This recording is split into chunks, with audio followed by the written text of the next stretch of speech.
Hello student, हम important MCQs की class run कर रहे हैं जो आने वाले समय में सभी एग्ज़ाम्स के लिए बहुत ही इम्पोर्टेंट होने वाले हैं। इस समय हम ओबीजी और गायनेकोलॉजी के एमसीक्यूज़ डिस्कस कर रहे हैं जो सभी एग्ज़ाम्स के लिए बहुत ही इम्पोर्टेंट है। तो चलिए स्टार्ट करते हैं। इससे पहले यदि आपने हमारे चैनल को लाइक सब्सक्राइब और शेयर नहीं किया है तो जाके कर दीजिए। बेल आइकन को दबा के रखिए ताकि आने वाली सभी क्लासेस की नोटिफिकेशन आप लोगों को मिलती रहे। चलिए स्टार्ट करते हैं। Now first question is which of the following is most commonly used to prevent seizure in patient with severe preeclampsia or eclampsia? ठीक है, क्या कह रहा है क्वेश्चन क्या है कि जो कॉमनली प्रिवेंटिव सीजर होता है प्री एक्लेम्सिया और एक्लेम्सिया में वो किसके द्वारा मैनेज किया जाता है। तो option A magnesium sulphate, option B hydralazine, option C labetalol टोटोल, option D furosemide. Now right answer is magnesium sulphate. ठीक है, जो प्री एक्लेम्सिया की कंडीशन में अब मेडिसिन कौन सी दी जाती है प्रिवेंट करने के लिए, प्रिवेंटिव मेजरमेंट क्या होता है, फर्स्ट लाइन ट्रीटमेंट क्या होता है सीजर को प्रिवेंट करने के लिए, वो है मैग्नीशियम सल्फेट। ठीक है, प्री एक्लेम्सिया और एक्लेम्सिया की कंडीशन में। Next question, What is the primary complication of gestational diabetes mellitus for the fetus? ठीक है, इसमें क्या बोल रहा है, प्राइमरी कॉम्प्लिकेशन क्या होगा डायबिटीज मेलाइटस की कंडीशन में फीटस के ऊपर। यहाँ मम्मी के ऊपर बात नहीं हो रही, यहाँ बात हो रही फीटस के ऊपर। Option A preterm labour, option B macrosomia, option C foetal hypoglycaemia, option D IUGR, intrauterine growth retardation. Now right answer is macrosomia. Macrosomia मतलब इनलार्ज बेबी। ओके, तो gestational diabetes increase the risk of foetal macrosomia. तो क्या होगा, large baby आपको देखने को मिलेगा। ये क्या है कॉम्प्लिकेशन में। तो अब इसमें यदि हम लार्ज बेबी होगा तो क्या होगा, वेजाइनल डिलीवरी करने में प्रॉब्लम होगी, फिर उसमें हमको सी सेक्शन करना पड़ेगा। So it is a complication. Okay. Next question. Which of the following is the common complication of untreated chlamydia infection in women? Option A endometriosis, option B pelvic inflammatory disease, option C ectopic pregnancy, option D both B and C. तो क्या है, यदि chlamydia infection होता है तो क्या, यदि chlamydia infection होता है तो क्या होगा, क्या देखने को मिलेगा, बी और सी मतलब पेल्विक इन्फ्लेमेटरी डिसीज देखने को मिलेगी और एटॉपिक प्रेगनेंसी देखने को मिलेगी। किस कंडीशन में, यदि अनट्रीटेड क्लैमिडिया इन्फेक्शन होता है तो। Okay, now next question is, इसमें आपको देखिए एक्सप्लेनेशन देख लेते हैं थोड़ा सा। Untreated chlamydia infection can lead to pelvic inflammatory disease which can increase the risk of ectopic pregnancy. मैंने आपको पहले ही बताया, जो चीज़ बताया वही चीज़ लिखी हुई है। Now next question, which of the following condition is the most likely to cause of secondary amenorrhoea. ठीक है, कौन सी कंडीशन है जो सेकेंडरी एमनोरिया कॉज करती है। तो क्या है, इसमें आप लोगों को पता होना चाहिए। Option A polycystic ovarian syndrome, option B pregnancy, option C premature ovarian failure और option D all of the above. Now right answer is all of the above. ठीक है, सबसे पहला तो आएगा pregnancy. It is the most common sign of amenorrhoea. Okay, secondary amenorrhoea का कारण क्या होगा, प्रेगनेंसी। बट ये सभी भी आएंगे, PCOS, pre mature ovarian failure, ये सारे कॉमन सेकेंडरी कॉजेज है जो एमनोरिया कॉज करते हैं। Now next question, which of the following is the most common cause of cervical stenosis. Option A chronic cervicitis, option B previous cone biopsy, option C genital warts, option D cervical carcinoma. Now right answer is previous cone biopsy. ठीक है, cervical stenosis is the most common cause by the surgical intervention like a cone biopsy which can scar the cervix and navel of the cervical canal। Okay, क्या है, cervical canal stenosis commonly क्या cause क्या होता है, surgical intervention है ये या फिर बायोप्सी की जाती है, ठीक है। Next question,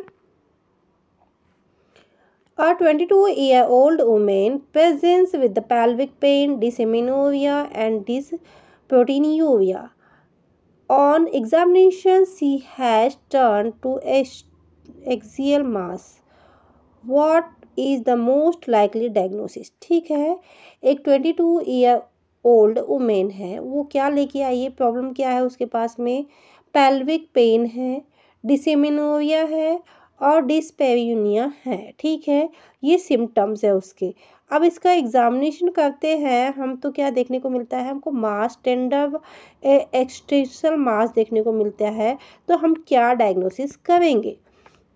now option A ovarian cyst, option B endometriosis, option C ectopic pregnancy, option D uterine fibrosis. Now right answer is endometriosis. Okay, क्या हम डायग्नोस करेंगे उसको, endometriosis. Endometriosis can present with the pelvic pain, dysmenorrhoea, dyspareunia, ठीक है, painful intercourse, ठीक है, intercourse के समय पेन होगा, ये सारी चीज़ आपको देखने को मिलेगी, टेंडरनेस देखने को मिलेगी और एक्सटर्नल मास देखने को मिलेगा काय में, इंडोमेट्रियोसिस में। Next question, what is the most common presentation of ovarian torsion. Option A abdominal bloating, option B sudden onset severe pelvic pain, option C abnormal vaginal bleeding, option D nausea and vomiting. Now right answer is sudden onset severe pain pelvic. Okay, तो क्या होगा, ovarian टर्सन होगा, तो उसमें क्या देखने को मिलेगा आपको, sudden severe pain often associated with the nausea and vomiting. Nausea vomiting होगा तो सही, ये भी ऑप्शन में दिए हुए, लेकिन इसके बाद होगा, पहले क्या होगा, बहुत ज़्यादा सीवियर पेन आपको देखने को मिलेगा। Now next question, which of the following contraceptive method is associated with the highest failure rate? Option A oral contraceptive pills, option B condoms, option C intrauterine device, option D diaphragm। तो क्या है, जो कौन सी method है जो उसके failure होने के रेट ज़्यादा होते हैं, सो कॉन्डोम, ठीक है। Condom have high failure rate compared to other contraceptive method like oral contraceptive method, IUD, particular with the inconsistent use, ठीक है। यदि हम कंसिस्टेंटली इनको यूज़ कर रहे हैं तो सबसे ज़्यादा फेलुअर रेट किसको मिलेगा, आपको कंडोम का देखने को मिलेगा। क्यों देखने को मिलेगा, क्योंकि अब क्यों देखने को मिलेगा, क्योंकि ये कई बार होता है कि इसमें लीकेज हो जाता है, कई बार क्या होता है कि प्रीवियसली ही डिफेक्टेड आती है, तो इनमें फेलुअर रेट ज़्यादा देखने को मिलेगा, बाकी पिल्स में ये सब चीज़ें नहीं देखने को मिलती है। Next question, what is the following is the most common cause of maternal mortality in the United state. अभी हमारे यहाँ की बात नहीं हो रही कि यूनाइटेड स्टेट की बात हो रही। Option A haemorrhage, option B cardiovascular disease, option C infection, option D eclampsia. No right answer is cardiovascular disease, ठीक है। Cardiovascular disease is the leading cause of maternal mortality in the United State, suppressing haemorrhage and infection, ठीक है। क्या है, हमारे यहाँ की बात नहीं हो रही, यहाँ यूनाइटेड स्टेट की बात हो रही, तो यहाँ पे क्या है, कार्डियोवेस्कुलर। यदि ये इंडिया की बात होती है तो क्या होता है, हेमोरेज आता। Next question, what is the typical treatment of women with the diagnosis of trichomonas vaginalis infection, ठीक है। जो ट्रैकिनोमास वेजाइनालिटिस है उसका हम मैनेजमेंट क्या करेंगे या ट्रीटमेंट क्या देंगे। Option A oral metronidazole, option B oral doxycycline, option C topical clindamycin, option D oral fluconazole. Now right answer is oral metronidazole, ठीक है। क्या है, जो ट्रैकोमोनास वेजाइनालिसिस इन्फेक्शन है उसको ट्रीट करने के लिए क्या दिया जाता है, oral metronidazole. Next question, which of the following is the most common cause of abnormal uterine bleeding in postmenopausal women? Option A, endometrial cancer. Option B, uterine fibroids. Option C, atopic vaginitis. Option D, endometrial hyperplasia. Now right answer is endometrial cancer. ठीक है, क्या है, post menopausal bleeding is the often a sign of endometrial cancer and required further of investigation. ठीक है। Next question, what is the most appropriate initiation management of the women with mild preeclampsia at 34 week of gestation. ठीक है, क्या बोल रहा है question, जो management है उसको माइल्ड प्री एक्लेम्सिया है और 34 वीक की जेस्टेशन हो चुका है, तो हम क्या करेंगे, कौन सा मैनेजमेंट देंगे, प्री एक्लेम्सिया का पेशेंट है। Option A, immediate delivery. Option B, bed rest and observation. Option C, administration of magnesium sulphate. Option D, blood pressure medication. Now right answer is bed rest and observation. ठीक है, mild pre-eclampsia before 37 week. Management include close monitoring, bed rest and control blood pressure. ठीक है, क्या है, यदि 37 week की pregnancy हो चुकी है तो हम क्या करेंगे, मैग्नीशियम सल्फेट देंगे। ठीक है, और हम डिलीवरी कंडक्ट करा लेंगे। बट यदि 37 वीक की डिलीवरी नहीं हुई है तो हम क्या करेंगे, 37 वीक की प्रेगनेंसी नहीं हुई है, कंप्लीट नहीं हुआ है, तो हम क्या करेंगे, उसको क्लोज ऑब्जर्वेशन में रखेंगे, बेड रेस्ट में रखेंगे और क्या करेंगे, ब्लड प्रेशर कंट्रोल करने के लिए जो मेजरमेंट होते हैं वो सारे यूज़ करेंगे। Now next question, What is the following is a common sign of placenta previa? ठीक है, placenta previa के common sign क्या है। Option A, severe abdominal pain. Option B, vaginal bleeding in the second or third trimester. Option C, high blood pressure. Option D, proteinuria. Now right answer is vaginal bleeding in the second or third trimester. ठीक है, क्या होगा, pre eclampsia है जो placenta previa जो है, placenta previa typically present with the painless vaginal bleeding in the second और third टाइमेस्टर। क्या है, जिसको भी प्लासेंटा प्रीविया है उसको सेकेंड और थर्ड टाइमेस्टर में पेनलेस वेजाइनल ब्लीडिंग देखने को मिलेगी। Next question, What is the most appropriate management for 16-week pregnant women presenting with the spontaneous abortion miscarriage?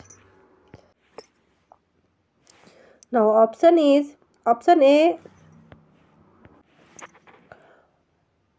A, expected management. Option B, dilatation and curettage, DNC. Option C, Myophyton. Option D, administration of progesterone. Now right answer is dilatation and curettage. DNC may be required if a miscarriage is incomplete or there is excessive bleeding.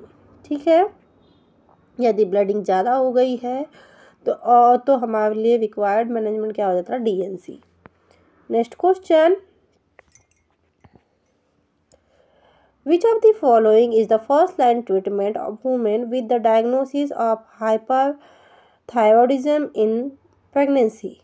Option A, levothyroxine. Option B, metamizole. Option C, propylthiouracil.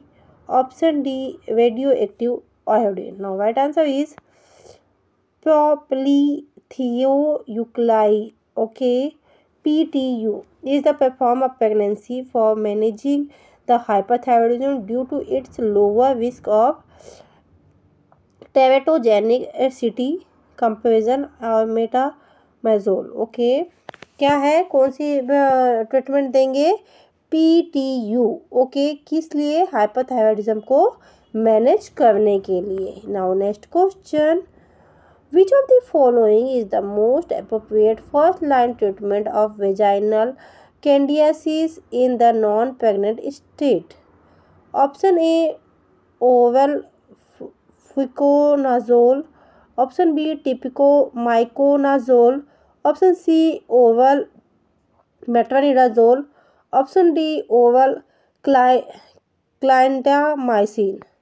Now right answer is typical miconazole. ठीक है, काय के लिए use करेंगे हम लोग, देखिए typical antifungals like miconazole is the first line treatment of the vaginal candidiasis is the non pregnant state. आपको लोगों को ना ये जितनी भी कहना चाहिए एंटी फंगल ड्रग है जो आपने वेजाइनल इन्फेक्शन में यूज़ होती है, जिनको थोड़ा सा रीड करना पड़ेगा या लर्न करना पड़ेगा क्योंकि इनके नाम थोड़े से टिपिकल है। Okay, now next question, what is the most likely diagnosis for a women who present with the tender mobiles and fluent mass in the breast with has been increasing the size? Option A, breast abscess. Option B, fibroadenoma. Option C, invasive breast cancer. Option D, mastititis. Now right answer is breast abscess. क्या है? The breast abscess is characterized by a tender flutinous mass often associated with the infection and inflammation. ठीक है, क्या देखने को मिलेगा? Breast में tenderness देखने को मिलेगी, फ्लूइड देखने को मिलेगा, मास देखने को मिलेगा। Next question, which of the following is the most common presenting symptom of uterine fibroids? ठीक है, क्या है? यूट्राइन फाइब्रॉइड्स है तो आपको क्या देखने को मिलेगा या कौन से सिम्टम प्रेजेंट होंगे? Option A, dysmenorrhea. Option B, heavy menstrual bleeding. Option C, pelvic pain. Option D, infertility. Now right answer is heavy menstrual bleeding. ठीक है, हैवी मेंस्ट्रुअल ब्लीडिंग कब देखने को मिलेगी आपको? कॉमन सिम्टम काय का है ये? यूट्राइन फाइब्रॉइड्स का। ठीक है, यदि यूट्राइन फाइब्रॉइड्स है तो आपको मेनोरेजिया या हैवी ब्लीडिंग देखने को मिलेगी। Now next question, which of the following conditions in most commonly associated with the spontaneous abortion in earlier pregnancy? ठीक है, क्या बोल रहा है कि फॉलोइंग कंडीशंस है, किस कंडीशन है उसकी वजह से स्पॉन्टेनियस एबॉर्शन होता है? Option A, endometriosis. Option B, hypertension. Option C, chromosomal abnormalities. Option D, uterine fibrosis. Now right answer is chromosomal abnormalities. क्या है? Chromosomal abnormalities such trisomy and monosomy are the leading cause of spontaneous abortion in earlier pregnancy. ठीक है, क्या है? जो earlier pregnancy है उसमें क्या है? क्रोमोसोमल एबनॉर्मलिटी क्या कॉज करती है? लीडिंग स्पॉन्टेनियस एबॉर्शन कॉज करती है। Now next question, which of the following method is the most effective for the prevention of sexual transmitted infection? क्या है जो कहना चाहिए मोस्ट कॉमनली इफेक्ट प्रिवेंशन क्या करती, कौन सी ये करती है? Option A, oral contraception. Option B, male condom. Option C, female condom. Option D, diaphragm. Now right answer is male condom. क्या है? Most commonly sexual disease transmission के लिए जो बेरियर मेथड है वो बहुत ही ज़्यादा इफ़ेक्टिव और प्रिवेंटिव होती है। किसके लिए? Prevention of sexual transmission disease के लिए, specially male condom. Next question, what is the most common cause of secondary infertility in women? Option A, voluntary disease. Option B, tubal factor infertility. Option C, endometriosis. Option D, uterine fibrosis. Now right answer is tubal factor infertility. Okay, क्या है? Tubal factor infertility often due to the damage of pelvic inflammatory disease PID is one of the most common cause of secondary infertility. Okay, क्या है? Secondary infertility कौन cause करता है? Tubal factor infertility. Next question, A 38-year-old woman present with the oligomenoresia, infertility, and hysterectomy. What is the most likely diagnosis? अब क्या है इसमें, एक 38 ईयर वुमेन है, उसमें क्या सिम्टम देखने को मिल रहा है आपको? ओलिगोमेनोरेजिया देखने को मिल रहा है, इनफर्टिलिटी दिख रही है और हिस्टीरियम देखने को मिल रहा है। तो हम क्या डायग्नोस करेंगे? Option A polycystic ovarian syndrome, option B primary ovarian insufficiency, option B hypothyroidism, option D endometriosis. Now right answer is polycystic ovarian syndrome. क्या है? Polycystic ovarian syndrome cause of the oligomenorrhea, infertility और hysterism. Next question. What is the primary method of diagnosis of cervical cancer? cervical cancer को diagnose करने की method क्या है? Option A pap smear, option B colonoscopy colposcopy, option C biopsy, option D HPV DNA test. Now right answer is pap smear. Cervical cancer को detect करने के लिए या स्क्रीनिंग करने के लिए सर्वाइकल कैंसर की क्या है? Pap smear test. Okay. Next question. A woman with the history of heavy menstrual bleeding and pelvic measures is diagnosed with the uterine fibrosis with the most likely treatment. ठीक है, क्या है? क्या बोल रहा है कि एक वुमेन है, उसकी हिस्ट्री क्या है? हेवी मेंस्ट्रुअल ब्लीडिंग की है और पेल्विक प्रेशर की भी है। तो हम उसमें डायग्नोस क्या हुआ है? उसका डायग्नोसिस भी हो गया है। डायग्नोस क्या हुआ है? Uterine fibrosis. तो उसमें ट्रीटमेंट क्या देंगे हम? Option A hysterectomy, option B oral contraceptive, option C myomectomy, option D GnRH agent. Now right answer is myomectomy. क्या है? Myomectomy is the surgical removal of the fibroids. Is the commonly perform in the women when to preserve fertility. ठीक है, क्या है कि यदि कोई women है, उसको भी बच्चे नहीं हुए हैं और वो फर्टाइल एज में है, तो हम क्या करेंगे? उसको मायोमेक्टोमी करेंगे. जो मास हुआ है, यूट्राइन जो फाइबर्स हुए हैं, उनको रिमूव करके निकाल देंगे. Next question. What is the first line treatment of menopause symptoms such as the hot and flashes? ठीक है, जो फर्स्ट लाइन ट्रीटमेंट है किसके लिए? मेनोपॉज में जो हॉट और फ्लैशेस नहीं होते, उनके लिए जो फर्स्ट लाइन ट्रीटमेंट है वो क्या है? Option A oral contraceptives, option B oestrogen replacement therapy, option C antidepressant, option D progesterone therapy. Now right answer is oestrogen replacement therapy.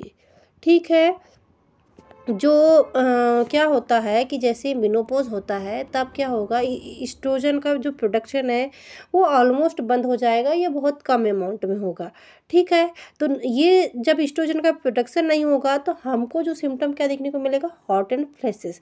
तो उसको यदि हमको कंट्रोल करना है तो हमको बाहर से रिप्लेसमेंट थेरेपी देनी पड़ेगी. तो क्या होगा कि जो ये होगा कहना चाहिए, जो प्रॉब्लम्स है या सिम्टम्स है ये कम हो जाएंगे. ठीक है, सो स्टूडेंट, ये थे 50 MCQ जो हमने 2 क्लास में रीड किया, बिकॉज क्लास काफ़ी लेंदी हो गई थी, तो हमने इसको 2 पार्ट में डिवाइड कर दिया था.